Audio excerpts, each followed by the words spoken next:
ஆகாஷ்வாணி.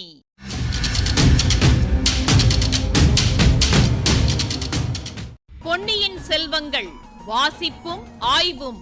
வாசிப்பவர் ராமசுவாமி சுதர்சன் அவர்கள்.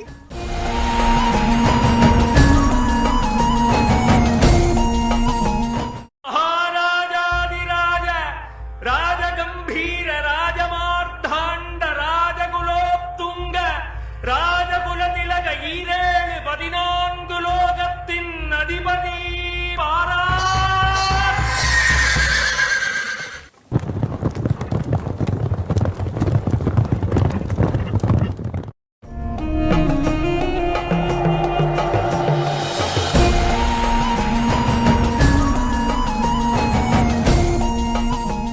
சுழிக்காற்று அடித்த 2 நாளைக்குப் பிறகு கோடிக்கரைக்கு பெரிய பழுவேட்டரையரும் அவருடைய பரிவாரங்களும் வந்து சேர்ந்தார்கள். பல்லக்கும் பின்தொடர்ந்து வந்தது. ஆனால் இந்த முறை அந்த பல்லக்கில் அமர்ந்து இளையராணி நந்தினி தேவியே பிரயாணம் செய்தாள். மதுராந்தகத் தேவரை அந்தரங்கமாக அழைத்துப் போக வேண்டிய அவசியம் இப்போது இல்லை. மேலும் சில சமயம் இளையராணியையும் உடன் அழைத்துப் போனால்தானே மறுபடியும் அவசியம் நேரும்போது மதுராந்தகரை அழைத்துப் போக அந்த பல்லக்கு வாகனம் உபயோகமாயிருக்கும். இவ்வாறு நந்தினி கூறியதை பழுவேட்டரையர் உற்சாகமாக ஒப்புக்கொண்டார். காமாந்தகாரத்தில் மூழ்கியிருந்த அந்த கிழவருக்கு தம்முடன் அந்த புவனசுந்தரியை அழைத்துப் போவதில் ஆர்வம் இருப்பது இயல்புதானே. சுழிக்காற்றுக்கு முன்னால் அவர்கள் நாகைப்பட்டினத்துக்கு வந்திருந்தார்கள். அங்கே தனாதிகாரி தமது உத்தியோக கடமைகளை முதலில் நிறைவேற்றினார்.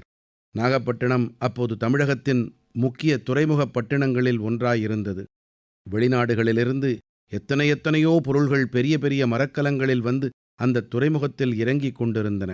அந்த பொருள்களை ஆயிரக்கணக்கான சிறிய படகுகள் ஏற்றிக்கொண்டு வந்து கரையில் சேர்த்தன.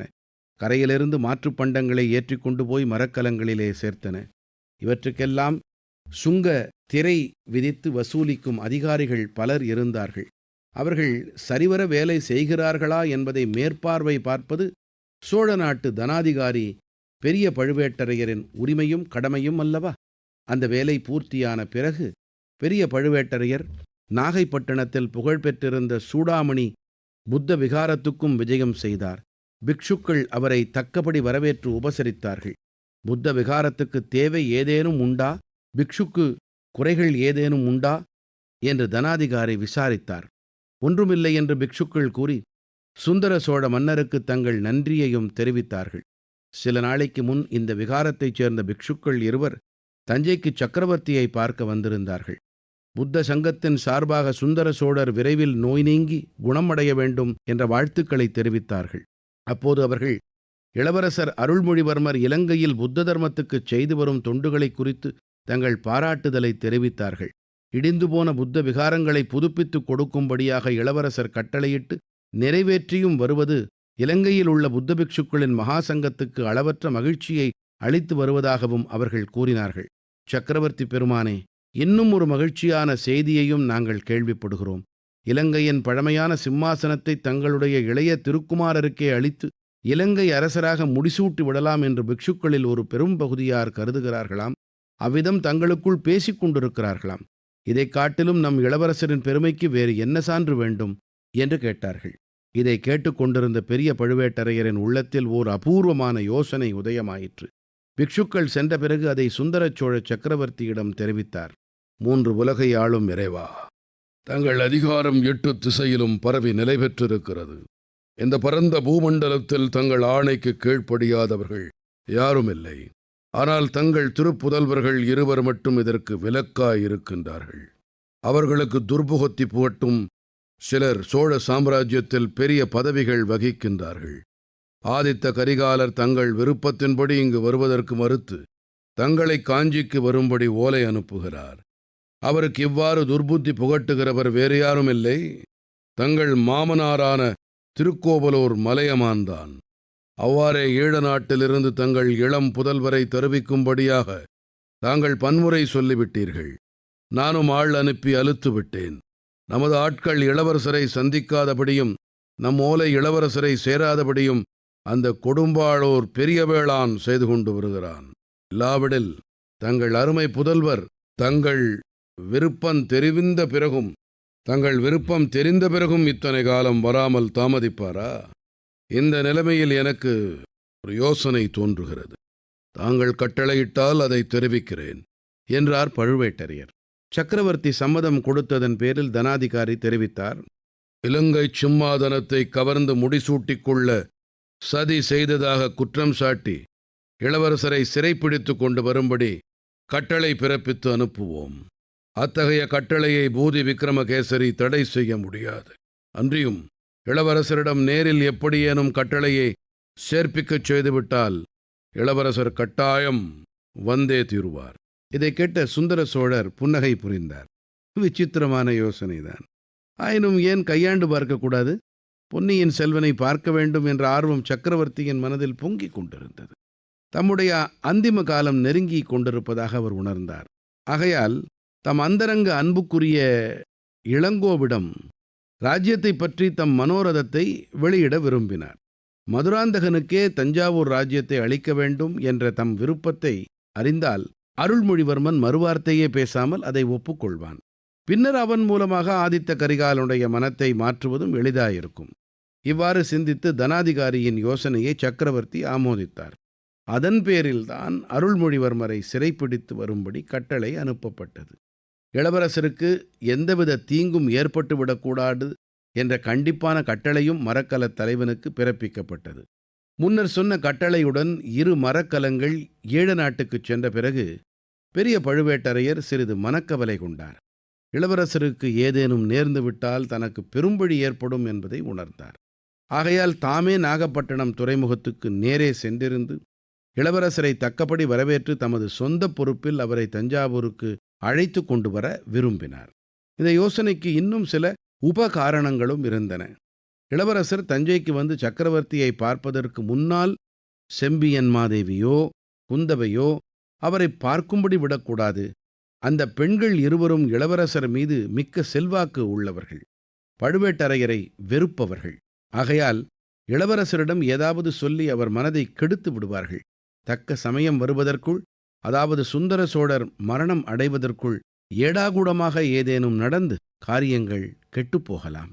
அன்றியும் பொக்கிஷ நிலவரையில் சுரங்க வழி காவலன் பின்னாலிருந்து தாக்கி வீழ்த்தப்பட்டதிலிருந்து தனாதிகாரியின் மனத்தில் ஏதேதோ விபரீத சந்தேகங்கள் உதித்திருந்தன. பொக்கிஷ சாலையில் யாராவது ஒளிந்திருக்கக்கூடுமோ? அப்படியானால் அது யாராயிருக்கும்? தஞ்சை கோட்டை காவலர்களிடம் அகப்படாமல் தப்பிச் சென்ற வாணர்குல வீரனாயிருக்குமா? அங்கனமானால் அவன் இன்னும் பல ரகசியங்களை அறிந்திருக்கக்கூடுமல்லவா? சின்ன பழுவேட்டரையர் கூறுகிறபடி நந்தினியை பார்க்க அடிக்கடி வரும் மந்திரவாதிக்கு இதில் ஏதேனும் சம்பந்தம் இருக்குமா? அதையும் தெரிந்து கொள்ளத்தான் வேண்டும். இளைய பிராட்டி குந்தவை தேவி, அவள்தான் வந்தியத்தேவனை ஓலையுடன் இளவரசர் அருள்மொழிவர்மரிடம் அனுப்பியிருக்கிறாள் என்னும் செய்தியும் தனாதிகாரியின் மனதை கலங்கச் செய்திருந்தது. வந்தியத்தேவன் மூலம் என்ன செய்தி அனுப்பியிருப்பாள்?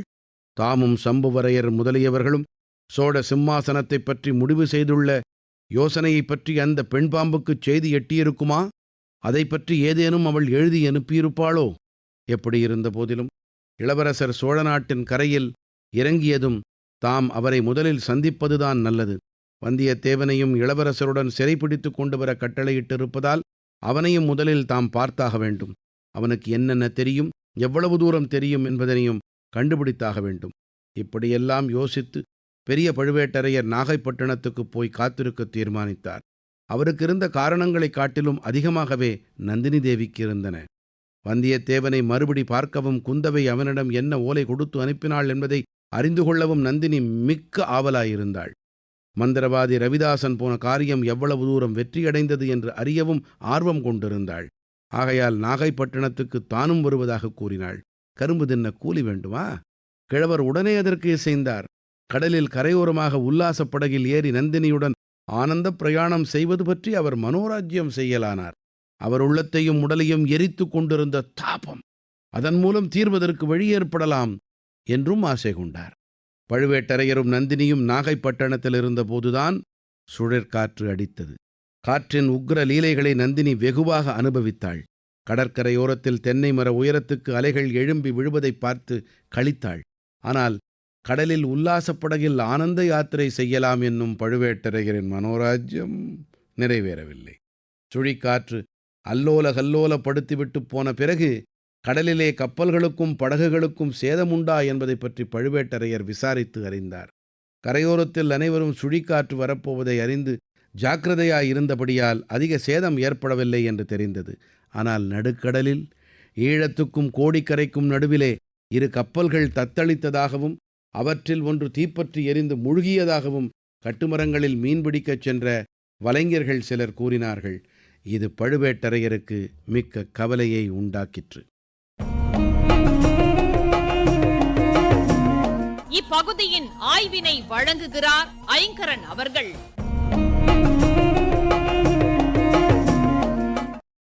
இந்த நெடுங்கதையின் செல் திசையில இந்த பகுதியில கடற்கரையை ஒட்டின பொது விஷயங்களை சொல்லிட்டு அடுத்த களத்தை அமைச்சிருக்கார் ஆசிரியர். கடலோடு விளையாடின சுழற்காற்று கரையோரங்கள்ல செஞ்சிருந்த லீலைகளை ஒரு சொற்சித்திரமாகவே தீட்டியிருக்கார். கோடிக்கரையிலிருந்து காவேரி பூம்பட்டினம் வரை, தெற்கிலிருந்து வடக்கு வரை வரிசையான காட்சி. வரைபடத்தை பாருங்க. தஞ்சாவூருக்கு தென்கிழக்கே ஏறத்தாழ 120 கிலோமீட்டர் தொலைவில் கோடிக்கரை, நேர்கிழக்கில் 85 கிலோமீட்டர் நாகை, வடகிழக்கில் 100 கிலோமீட்டர் காவேரி பூம்பட்டினம். வரலாற்று தெளிவா புரிஞ்சிக்க இடவியல்பையும் ஆராயணும். இதன் முக்கியத்துவத்தை ஆங்காங்கே கல்கியார் உணர்த்திக்கிட்டு தான் வரார். காலப்போக்கில் ஆறுகளின் போக்கும் மாறுபடலாம், ஊர்களின் பேரும் மாறுபடலாம். ஆனா இன்றைய நிலை அந்நாளைய நிலையை ஊகிக்க பெரிதும் உதவும். எடுத்துக்காட்டா நாகை அடுத்துள்ள சில ஊர்கள் முக்கிய ஆறுகள் சிலவற்றின் கழிமுக பகுதிகளாக இருப்பதை பார்க்கிறோம். வெட்டாற்றுக்கு நாகூர், வெள்ளாற்றுக்கு வேளாங்கண்ணி, அடப்பாற்றுக்கு தோப்புத்துறை, கோரையாற்றுக்கு முத்துப்பேட்டை. கதைப்பகுதிக்கு வருவோம். பெரிய பழுவேட்டரையரும் நந்தினியும் பரிவாரங்களுடன் சுழிக்காற்றுக்கு முன்னால நாகப்பட்டினத்துக்கு வந்திருந்தாங்க. அங்க நடந்த நிகழ்ச்சிகளுக்கு அப்புறம் தனாதிகாரிக்கு உதிச்ச அபூர்வமான யோசனை பத்தியும் தெரிஞ்சுக்கிட்டோம். விசித்திரமான இந்த யோசனையை சக்கரவர்த்தியும் ஆமோதிச்ச பிறகுதான் கட்டளை அனுப்பப்பட்டது. அருள்மொழிவர்மரை சிறப்படுத்துற முயற்சியில பேரரசரும் தனாதிகாரியும் சம்பந்தப்பட்டிருக்காங்க. இதெல்லாம் தெளிவாயிடுச்சு. ஆனா வந்தியத்தேவனையும் சிறைப்படுத்த ஏற்பாடு ஆயிருந்தா அது நிச்சயம் அது பழுவேட்டரையரின் பழைய தனிப்பட்ட ஆணையாகத்தான் இருக்கும். உபகாரணங்கள்ங்கிற பட்டியல்ல தனாதிகாரியின் தந்திரங்களை கேட்டோம். ஆடி 18 கடம்பூர்ல வந்தியத்தேவனை பார்த்ததிலிருந்தே சந்தேகப்பட ஆரம்பிச்சிட்டார். தஞ்சை கோட்டை தளபதியின் அனுமதி இல்லாமல் பழுவூர் முத்திரை மோதிரத்தை காட்டிக்கிட்டு உள்ள வந்தான். அதை பெரியவர் தான் கொடுத்தாருன்னு போய் சொல்லியிருக்கான். சுரங்க வழி காவலனை தாக்கி வீழ்த்திட்டு தலைமறைவாகிட்டான். இன்னும் பல வெளிப்படையா சொல்ல முடியாத காரணங்கள். ஆமா, தஞ்சை கோட்டை வாசல்ல நந்தினி பல்லக்கில் வந்துகிட்டு இருந்த போது அந்த இந்திரஜித்திடம் அவளே பழுவூர் இலச்சினையை கொடுத்திருக்கணும்னு தம்பி சொன்னான். அசட்டு சிரிப்போட தானே அதை அவகிட்ட சொல்ல முடிஞ்சது அவரால். விழுப்புண் பெற்ற மாவீரர் அவ முன்னிலையில விழுந்துடுறார்.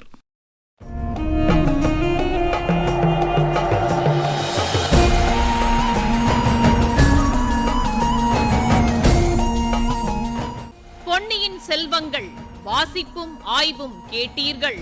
வாசித்தவர் ராமசுவாமி சுதர்சன் அவர்கள். ஆய்வினை வழங்கியவர் ஐங்கரன் அவர்கள். படைப்பு சென்னை வானொலி நிலையம்.